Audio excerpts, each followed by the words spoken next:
సరుకులు ఇవన్నీ అయితే కింద పెడదాం. మళ్ళీ రీస్టార్ట్గా కొత్తగా తెచ్చిన సరుకులు అయితే మళ్ళీ టీ పొడి రాయలే కదా? టీ పొడి ఉంది, అసలు సీల్ తీయలే నేను. ఓ పెద్దదే ఉందిగా. టీ పొడి అనగా ఇగో కోళ్ళ డబ్బా ఇవన్నీ అయితే ఉన్నది. ఇగో ఇక్కడ పైన పెట్టిన ఇవన్నీ మిగిలిన సరుకులా? ఒక నెల సరిపోతాయి ఈ పైన? నెలకి ఎట్లా సరిపోతాయి మరి అంటావు? ఆయిల్ ప్యాకెట్లు అయితే ఇలా పెట్టుకున్నా 3. ఇప్పుడు ఈ నెలకి 4 ఆయిల్ ప్యాకెట్లు అయినాయి. 4? మొన్న ఏంది జీతం పడక ముందు ఒక రోజు ముందే అయిపోయింది ఆయిల్. అయిపోతారకే తెచ్చిన, ఒక రోజు ముందే తెప్పించిన కదా. అయ్యో ఆగట్లేదు. అట్లా ఎందుకు ఆగుతాయి మరి? అవి జారిపోతాయి కదా, అట్లా ఉండని. ఎండుమిర్చి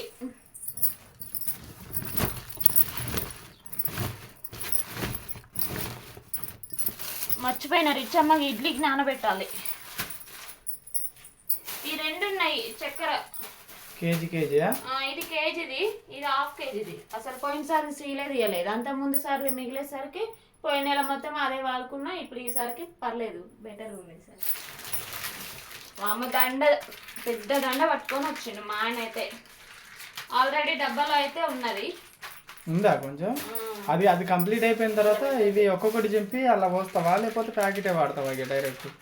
పోస్తా మరి అన్ని చింపి అందులో పోతాం.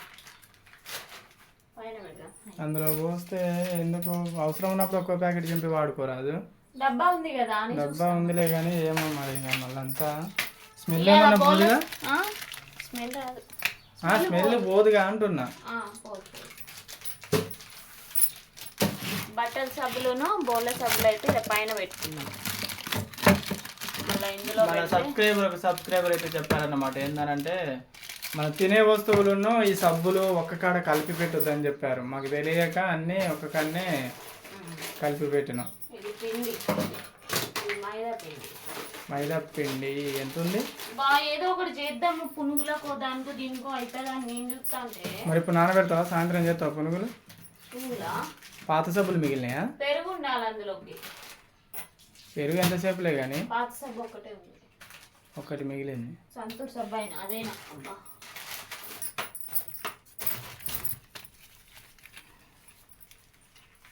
ఇంకో సబ్బు ఏది తీసినవేమో? తీసినవా? ఇలా ఈ నుంచి తీస్తే మంచిగా చదువుకోవచ్చు అన్ని.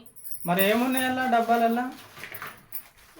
అల్లనా చీరలు ఉన్నాయా? ఉత్తి డబ్బాలేనా? లే ఉట్టిదే. బ్యాగులు ఉండనిలే మరి. ఇప్పుడు అవి ఏమంటానేది అయినా వాటి వరకే ఆడ పెట్టేది, ఆ సబ్బుల వరకే కదా. ఉండని మరి. మిగతాయి నువ్వు అంత పైన పెడితే మళ్ళీ పెద్దోడికి అందదు.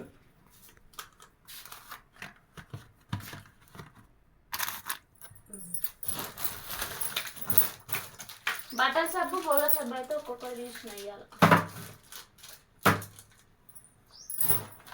ఇడ్లీ రవ్వ, కందిపప్పు పోతుంది కేజీ 160 రూపాయలు. కట్టి ఇస్తే మంచిగా ఉంటుంది పోకుండా. ఇస్తే ఎట్లా తిప్పు. ఇవన్నీ ఒక డబ్బాలు పోసుకుంటే బాగుంది. డబ్బాలు కూడా ఖాళీ అయినాయి. ఉప్పు ప్యాకెట్ ఒకటి, గోధుమ పిండి ప్యాకెట్లు అయితే 2. అల్లం వెల్లిపాయలు లేదు, పల్లీలు. అల్లం వెల్లిపాయలు తీసుకుంటప్పుడు నువ్వే ఉండాలి, అర్థమైందా? ఎందుకనంటే నాకు ఎల్లిపాయలు అల్లం ఏది తెచ్చినా కూడా నువ్వు నీతో తలకాయ నొప్పి. నాకు నీట్గా దేవంటే నాకు ఎరక, వాటి గురించి నాకు తెలియదు కదా. గక్కడ పెడతాను ఎందుకు నాకు అర్థం కావట్లేదు. సబ్బులు వాళ్ళకి అందవానే నీకు ఇందాకలే చెప్పిన నేను.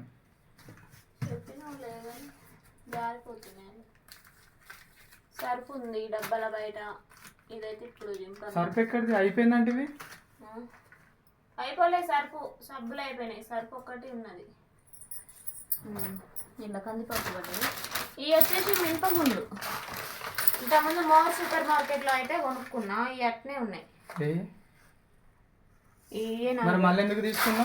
ఇడ్లీకి ఇవే నానబెడతా. మరి ఉండాలి కదా ఇడ్లీ రవ్వ తీసుకున్నప్పుడు. మరి మినపగుండ్లు కాదు, మరి వాళ్ళు అడుగుతుంటే ఇడ్లీలు చేయకుండా ఎందుకు? పల్లీలు లేక నేను చేయలే. ఓహో చట్నీకి లేక కదా సరే సరే ఇంతకుముందు కూడా చెప్పినావు మర్చిపోయాను. ఈ ఆకులు బిర్యానీ ఆకులు, బాస్మతి రైస్, టీ పొడి.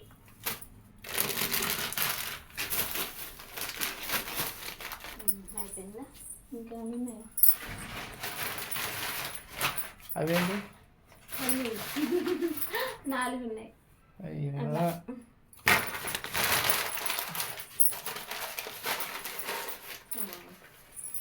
మన బ్యాగ్ పైన విడుదాం. అనవసరంగా తీస్తాను. చిరిగింది ఇది బాగా. సరుకులు అయితే సదిరేసిన. ఇది మర్చిపోయినా. ఇడ్లీ మా నానబెట్టే పాత ఒక పల్లీలు ఒకటి లేకనే కదా. అవును. నాకు ఊరికే చూసినప్పుడు అలా గుర్తుకొస్తుంది ఇవి ఉన్నాయి ఎందుకు పెట్టట్లేవు నువ్వు అని. ఈ పిండి అంతా అలా పోయి నైట్ ఏమో తెచ్చుకున్నారు కదా తినేటి, మధ్యాహ్నం అన్నానికి వచ్చినప్పుడు ఇచ్చినావు వాళ్ళకి. ఇచ్చిన. కానీ భలేగా ఉంటాయి తెలుసా ఇవి. చిన్నప్పుడు కిరాణా షాప్లలో స్కూల్కి పోయేటప్పుడు కొనుక్కొని పోయేదన్నమాట. ఇవి అయితే బాగున్నాయి, అసలు మస్తు టేస్ట్ ఉన్నాయి. ఏమంటారంటే కొబ్బరి దాంతో చేసినాయి ఇవి అనమాట. చాలా బాగున్నాయి. మధ్యాహ్నం స్కూల్కి పోయేటప్పుడు ఇచ్చిన పిల్లలకి. దగ్గొస్తుంది అని భయమై ఏది పెట్టకుంటుంటే ఇక మనం అంటే చిన్నప్పుడు మనం తిన్నాం, వాళ్ళు కూడా తిన్న తృప్తి అనేది వాళ్ళకి కూడా ఉండాలి కదా. తీసుకొని తినకపోయినా ఒకటి ఇప్పుడు వద్దు, రేపన్నా ఎల్లుండన్నా తిందు. పొద్దున తిన్నా ఒకటి. పొద్దున తిన్నావా? పాలు పెట్టుకోవడానికి ఫ్రిడ్జ్లో పెరిగింది. ఇంకా ఏంది ఇందాకలే ఫ్రిడ్జ్ అనగానే గుర్తుకొచ్చింది. ఏమైంది? ఎవరికి ఏదో పాప ఎవరికి ఏమో అయిందంటే చికెన్ న్యూస్ ఇన్నా ఒకటి. ఏమనంటే చికెన్ అట ఈరోజు వండిరట. ఈరోజు మధ్యాహ్నం అట్లా వండితే అది ఫ్రిడ్జ్లో పెట్టి రేపు మధ్యాహ్నం పూట వేడి చేసుకొని తిన్నారట. కుటుంబం మొత్తం తిన్నారట. మరి అట్లాంటిది అప్పుడే వండుకొని తినొచ్చు కదా. అంటే వాళ్ళ చుట్టాలు ఎవరు రావాల్సి ఉండేనట, కానీ రాలేదట. అయితే ఆ చికెన్ వాళ్ళు తినలేదు, ఇక వస్తారు కావచ్చు అని ఎదురు చూసిరట, కానీ రాలేదట. ఆ చికెన్ ఏం చేసారు, ఫ్రిడ్జ్లో పెట్టారు. నైట్ అంతా ఫ్రిడ్జ్లోనే ఉన్నదన్నమాట. ఉన్నాక రేపు మధ్యాహ్నం అంటే ఇక తెల్లారి మధ్యాహ్నం వరకు 24 hours ఉంది. ఓకే ఉన్నది. తర్వాత వేడి చేసుకుని తిన్నారట. కుటుంబం ఏమో ఇక అందరు కలిసి ఏమో మామూలుగా పీసులు అవన్నీ తిన్నారట. ఒక పాప, చిన్న పాప ఇంత ఉంటుందేమో, ఆ పాప అయితే మొత్తం గ్రేవీ వేసుకునే తిన్నదట. అయితే పడలేదట, ఫుడ్ పాయిజన్ లెక్క అయిందట. వామిటింగ్స్ ఇవన్నీ అయితే స్టార్ట్ అయినాయట. ఇక అంబులెన్స్ని పిలిపించి హాస్పిటల్కి తీసుకుపోతారకే చనిపోయింది కూడా. అంత డేంజర్ అయిందా? అంత అయింది. మరి చికెన్ వల్ల ఇట్లా కూడా ఉంటుందా అనిపించింది. మళ్ళీ ఏంటంటే కొంతమంది కూడా చేపల పులుసు కూడా ఈరోజు వండింది రేపు తింటే మస్తు టేస్ట్ ఉంటుంది కదా అనేసి తింటారు. అట్లా కూడా తినకూడదట. న్యూస్లో విన్నా నేను. ఈరోజు న్యూసే అది, మార్నింగ్ న్యూస్.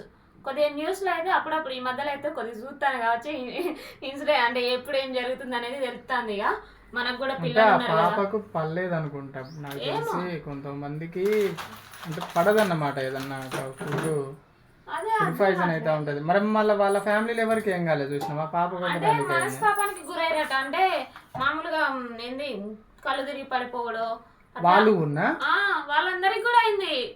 నేను చెప్పలే కదా ఇప్పుడు నీకు, వాళ్ళందరికీ కూడా అయింది. వాళ్ళందరూ హాస్పిటల్ పోయారు. కాకపోతే ఈ పాపకి ఎక్కువ అవడం వల్ల ఈ పాప అయితే చనిపోయింది. మిగతా వాళ్ళు అయితే హాస్పిటల్నే ట్రీట్మెంట్ అయితే తీసుకుంటున్నారు. అట్లా జరిగింది. ఎనీవే కొంచెం అయితే జాగ్రత్తగా ఉండండి. ఎప్పుడు తినబుద్ధి అయితే అప్పుడే తెచ్చుకొని వండుకోరు, కానీ తెచ్చి ఫ్రిడ్జ్లో పెట్టి ఎందుకు. ఎవరో రావాల్సిందేనట. వాళ్ళు ఎంతవరకు వచ్చేది నిజం మరి చెప్పాలి కదా ముందే. ఎన్నో పల్లెటూర్లు అది కూడా సరిపోతాయి. ఇది ఇంకొంచెం ప్యాకెట్ చింపుతావా ఇప్పటిది? మినపగుండ్లు ప్యాకెట్ వద్దు, ఇక సరిపోతుంది అది. గది గింత అంతా చాలు. నువ్వు ఉన్నానే ఉండవు. నేను తినను, తెలుసు కదా మన గురించి. ఇక నువ్వు ఉన్నానే ఉండవు, ఇంకెందుకు ఇక నువ్వు తిననే తినవు అసలు.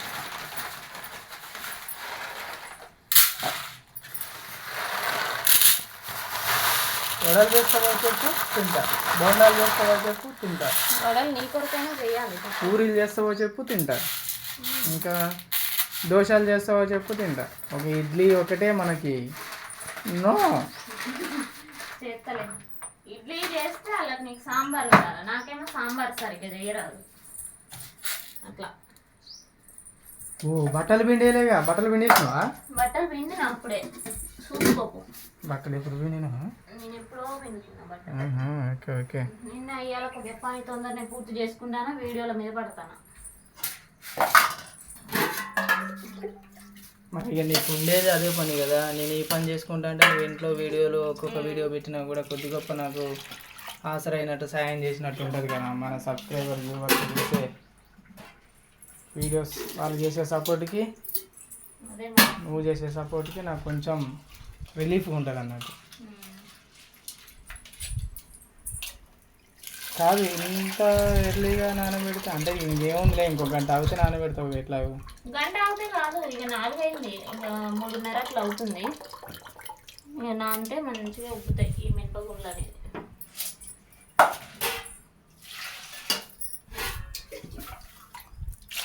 ఇలా కొన్ని నీళ్ళు పోసుకొని పక్కన పెట్టుకున్నాం. ఇటు పెడితే మళ్ళీ నీళ్ళు గిట్ట చేతులు గిట్ట పడినా కలుగుతారు, అటు పక్కన పెడతా. అంటే గంజి అనుకుంటుంది. గంజు పిల్లలు ఏంలే మరి పక్క పెడతా.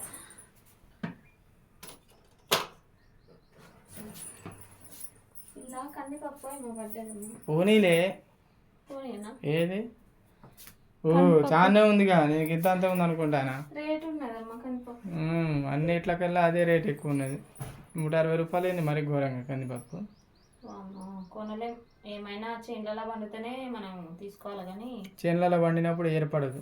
ఇప్పుడు పండేటోళ్ళకి కూడా ఏర్పడదు కావచ్చు మేబీ, నాకు తెలిసి. ఎందుకంటే ఇక వాళ్ళు పండించుతారు కాబట్టి వాళ్ళకి అంత విలువ అనేది తెలియదు అట్లా.